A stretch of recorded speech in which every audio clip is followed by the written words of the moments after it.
Kekalahan Vietnam U19 dari Jepang U19 jelas memperlihatkan bahwa ada banyak celah yang dimiliki oleh tim pesutan Din T6 tersebut. Hal itu menjadi pertanda bagi Sintayong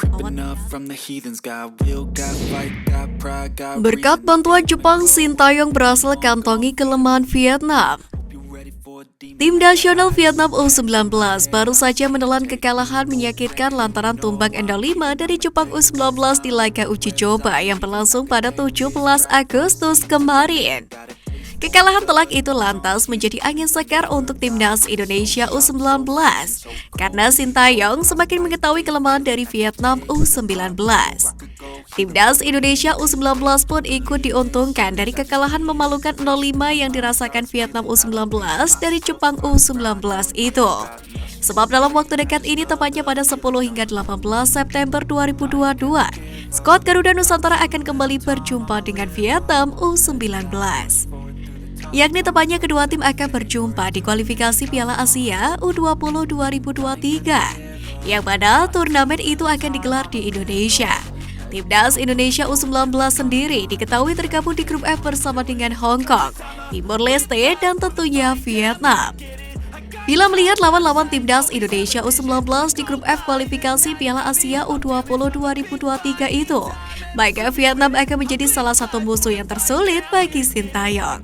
Sehingga apapun informasi mengenai Vietnam U19 jelas amat penting bagi tim kepelatihan Sintayong itu. Kekalahan Vietnam U19 dari Jepang U19 jelas memperlihatkan bahwa ada banyak celah yang dimiliki oleh tim pesutan Din T6 tersebut. Hal itu menjadi pertanda bagi Sintayong bahwa timnas Indonesia U19 mungkin bisa melakukannya. Apalagi mengingat sejauh ini Sintayong belum pernah mengalahkan Vietnam. Andai Vietnam U19 bisa dikalahkan, maka kesempatan timnas Indonesia U19 untuk lolos ke putaran final Piala Asia U20 2023 juga semakin besar. Vietnam U19 sendiri dikabarkan masih akan menjalani 2 laga uji coba lagi di Jepang sebagai persiapan menghadapi kualifikasi Piala Asia U20. Sekedar informasi, hanya jawara grup dan 5 runner-up terbaik saja yang berhak lolos ke putaran final Piala Asia U20 2023. Tentunya diharapkan timnas Indonesia U19 bisa mengikuti jejak tim senior yang mana telah berebut tiket ke putaran final Piala Asia 2023.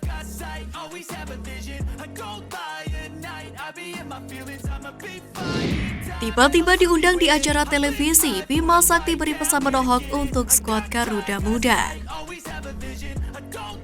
Timnas Indonesia U16 menghadiri acara konser 17-an Indonesia di sebuah stasiun televisi nasional atas prestasi meraih gelar juara Piala AFF U16 2022 pada Rabu malam waktu Indonesia Barat. Dalam acara tersebut, skuad Timnas U16 dihibur sejumlah musisi dangdut ibu kota. Beberapa di antara musisi yang tampil adalah Raja Dangdut Rhoma Irama dan biduan Beken Via Valen. Undangan ini dipenuhi Bima Sakti karena dianggap menjadi salah satu sarana hiburan pemain. Selama dan setelah tampil di Piala AFF U16 2022, Muhammad Iqbal Gwijangge dan kawan-kawan belum sempat berlibur. Bima Sakti pun lalu mengungkapkan jika keberhasilan menjuarai AFF ini merupakan hasil kerja keras dari tim, mulai dari pelatih, official, dan juga para pemain. Coach Bima Sakti pun juga tidak memungkiri jika berkat doa dan support para supporter menambah semangat dari timnas Indonesia U16. Ia pun kemudian memberikan pesan kepada para pemainnya agar tidak boleh ada perayaan yang berlebihan di acara televisi tersebut. Bima tidak melarang pemain untuk menikmati acara seperti berjoget bersama. Namun pelatih asal Balikpapan tersebut meminta pemain bersikap sewajarnya, sebab mereka perlu memberi contoh yang baik ke masyarakat. Karena yang paling penting adalah para pemain harus tetap konsisten dan harus menjaga performa mereka agar nanti di level timnas U19 bahkan U23 mereka masih tetap bagus kondisi dan performanya.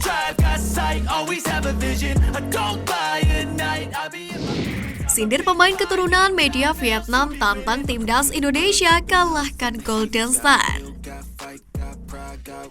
Media Vietnam menyoroti proses naturalisasi 2 pemain keturunan Indonesia, yakni Jordi Amat dan Sandy Walsh. Mereka memanas-manasi timnas Garuda. Apakah dengan kekuatan naturalisasi mampu mengalahkan Vietnam di Piala AFF 2022 yang akan digelar pada 23 Desember 2022 hingga 15 Januari 2023. Sementara ini DPR tengah menggodok dokumen naturalisasi Ahmad dan Walsh. Media Vietnam The Tau 24/7 melihat adanya peluang dua pemain tersebut tampil di Piala AFF 2022.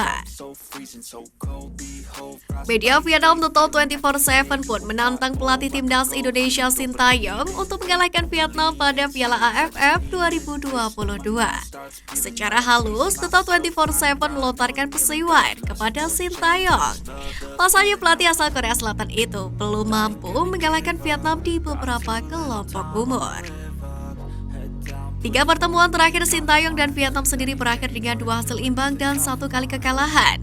Hasil imbang didapat pada ajang Piala AFF 2020 dan Piala AFF U19 2022 silam. Sedangkan timnas Indonesia U23 kalah 0-3 dari Vietnam U23 pada SEA Games 2021 silam. The Tau 24/7 pun melontarkan tantangan kepada timnas Indonesia melalui judul beritanya. Skuad asuhan Sintayong yang dihuni oleh pemain kelas Eropa ditantang untuk mengalahkan The Golden Star.